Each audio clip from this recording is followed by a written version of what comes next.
میرے جسم کو نوچتا ہے اور اپنا جو ہے نا وہ ہوس پورا کرتا ہے، اور اس کے بعد جو ہے نا صبح ہوتی ہے، میں نوکری پہ چلی جاتی ہوں۔ لیکن آپ کو ایک بات اور شیئر کروں تو اس نے بتایا کہ یہ جو 8 سال سے میں شادی شدہ ہوں، نوکری کر رہی ہوں، کسی دن میں نے تنخواہ اپنے ہاتھ سے نہیں لی، نہ میں نے دیکھی۔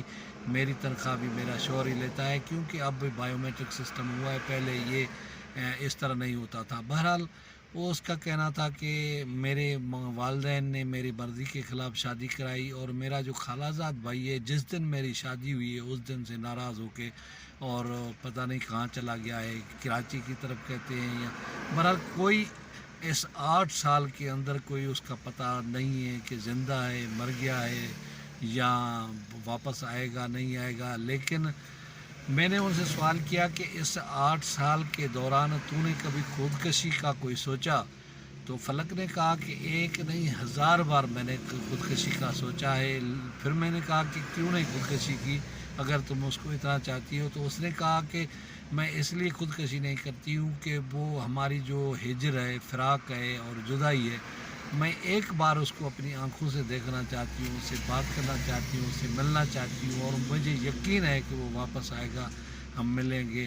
اور میں نے ان کو کہا کہ پھر آپ جو نے یہ 8 سال سے جو زندگی گزار رہی ہو تو اس کے ساتھ بغاوت نہیں کی؟ اس نے کہا کہ کیا کروں، کس کے ساتھ بغاوت کروں، کدھر جاؤں، میرا محبوب بھی نہیں ہے، اور والدین جنہوں نے جبری میری شادی کرائی ہے، تو میں کیسے اس سے بغاوت کر کے واپس جاؤں گی، وہ کیا مجھے ہار پہنائیں گے۔ بہرحال اس کا میں نے ان سے سوال کیا کہ کیا 8 سال کے دوران آپ کو کوئی اولاد ہوئی، کوئی بچہ یا بچی ہوئی؟ تو اس نے کہا کہ نہیں۔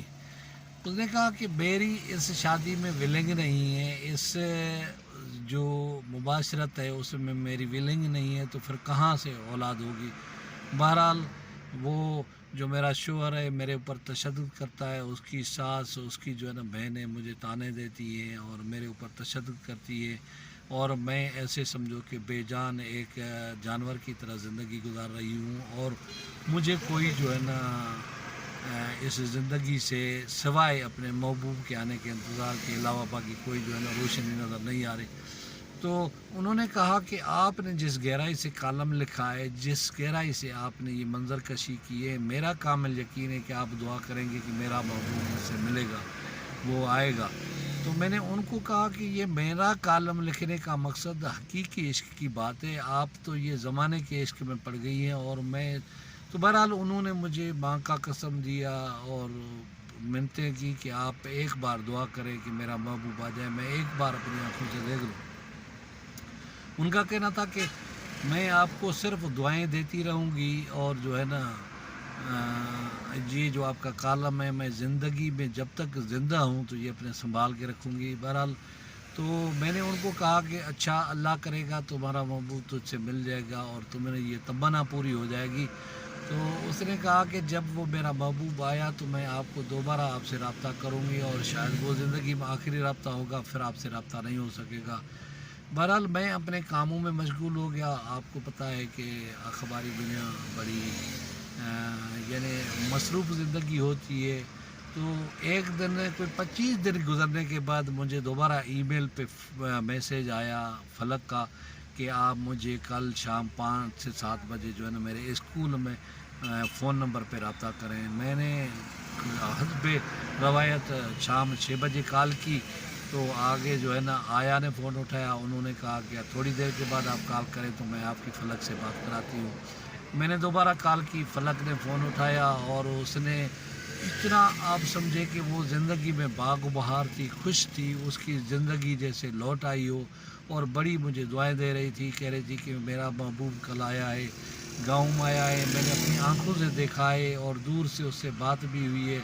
ادا میں آپ کا کیسے شکریہ ادا کروں، میں جب تک جیتی رہوں گی صرف آپ کو دعائیں دیتی رہوں گی اور آپ کو دعاؤں میں یاد رکھوں گی۔ آپ نے میرے دل کی دعا پوری کر دی، تمنا پوری کر دی، آپ کی دعا قبول ہوئی، اور میرے لیے بڑی خوشی کی بات ہے، اور جو ہے نا میں اب بڑی خوش ہوں۔ جو یہ 8 سال میں نے جبر، قید اور جو ہے نا بے رونق زندگی گزاری ہے، اس زندگی میں تھوڑی رونق آ گئی ہے، میں بڑی خوش ہوں۔ تو بہرحال انہوں نے کہا کہ اب آپ سے دوبارہ رابطہ نہیں ہو سکے گا، نہ بات ہو سکے گی۔ میں نے کہا اللہ آپ کو خوش رکھے، اگر آپ کی خوشی دل خوش ہوا ہے آپ کے خالہ زاد بھائی کے آنے سے، آپ کے محبوب آنے سے، تو مجھے اور کیا چاہیے۔ میرا کام جو ہے نا لکھنا ہوتا ہے اور یہ عکاسی کرنی ہوتی ہے۔ بہرحال اس کے بعد میں سوچنے لگا کہ کیسے یہ ماں باپ والدین جو ہے نا بچی کے مرضی کے خلاف، بچوں کے مرضی کے خلاف فیصلے کر لیتے ہیں، زبردستی کے فیصلے ان کے اوپر یعنی صادر کرتے ہیں۔ حالانکہ اسلام بھی کہتا ہے کہ آپ اپنی بچی سے جو ہے نا رضامندی پوچھو۔ بیٹے سے تو آپ ساری باتیں پوچھتے ہیں، شیئر کرتے ہیں اور اس کی پسند بھی پوچھتے ہیں، لیکن بیٹی کو یہ حق نہیں دیا جاتا۔ بھولے بالے سادے سودے والدین تھوڑی باتوں کو انا کا مسئلہ بنا کر ایسے غلط فیصلے کرتے ہیں۔ جیسے آپ نے دیکھا کہ فلک کی زندگی ایک بنجر اور ویران سی زندگی تھی، وہ اس ٹیچر کے ساتھ خوش نہیں تھی، اور جس کے ساتھ بندہ خوش نہ ہو اس کے ساتھ زندگی گزارنے کا کیا مزہ۔ اور دنیا بدل چکی ہے، دنیا تبدیل ہو چکی ہے، حالات اور واقعات بدل چکے ہیں، لہذا جو ہے نا گراؤنڈ ریئلٹیز کو دیکھ کے، زمینی حقائق کو دیکھ کے اور بچے اور بچی کی پسند کو دیکھ کے والدین کو قدم اٹھانا چاہیے۔ ایسا نہ ہو کہ اپنی انا کی خاطر، اپنی مرضی کی خاطر کسی کو بلی چڑھا دے اور پھر وہ سڑتا رہے، جلتا رہے، کڑتا رہے اور بد دعائیں دیتا رہے۔ امید ہے ناظرین آپ کو یہ کہانی پسند آئی ہوگی۔ کسی اور کہانی، کسی اور ولاگ، کسی اور ویڈیو میں آپ سے ملاقات ہوگی۔ تب تک مجھے دے اجازت، خدا حافظ۔